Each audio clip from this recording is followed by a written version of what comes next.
ఉన్నటువంటి చాలా తక్కువే. అంటే అక్కడ వీళ్ళు వాళ్ళని బతిలాడుతున్నారా, వాళ్ళు వీళ్ళని బతిలాడుతున్నారా?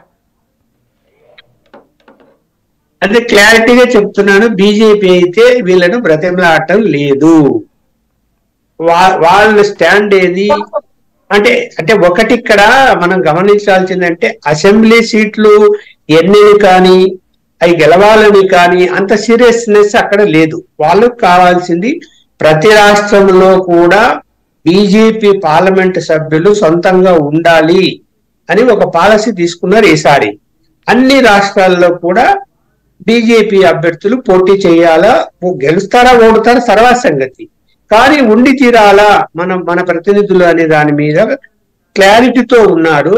ఆ క్లారిటీతో ఉన్నప్పుడు వాళ్ళ ఇంట్రెస్ట్ ఇక్కడ పార్లమెంటే. ఆ పార్లమెంట్ సీట్ల విషయంలోనే ఇప్పుడు సీరియస్ గా వాళ్ళు ఏదైతే ర్యాండమ్ సర్వే లాంటిది చేస్తున్నారు 3 రోజులుగా.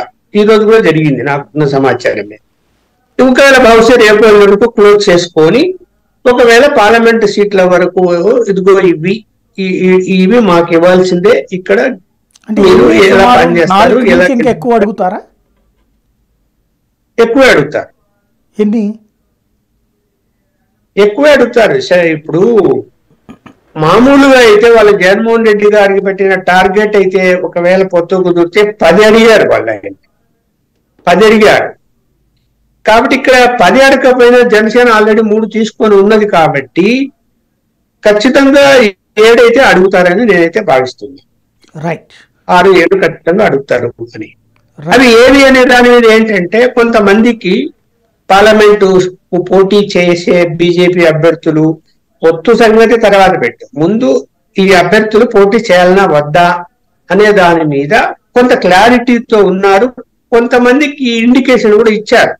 రైట్, మీరు మీ ఏర్పాట్లు ఎలా చేసుకుంటారో చేసుకుంటూ ఉండండి అని. అది చెప్పదలుచుకోలేదు ఆ పేర్లు ఎవరు అని, నాకు తెలుసు ఎవరు ఏంటి.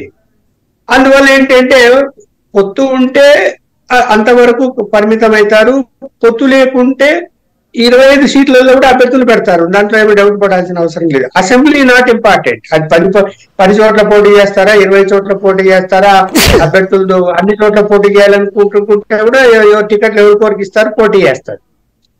కాబట్టి ఇక్కడ ఏంటంటే ఒక 2-3 రోజుల్లో అటో ఇటో తేలే అవకాశం ఉంది. కానీ ఉన్న పరిస్థితులను చూస్తే ఏంటంటే పొత్తు కుదిరే అవకాశాలు అయితే కనపడడం లేదు.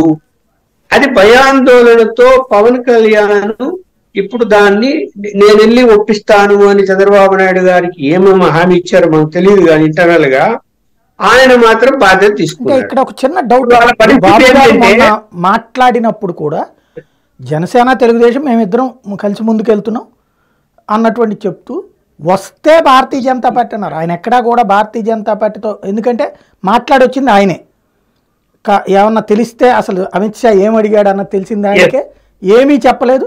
ప్లస్ వస్తే అంటున్నారు, అంటే ఆయన వైపు నుండి ఏం చెప్పాలో చెప్పేసి వచ్చేసారు.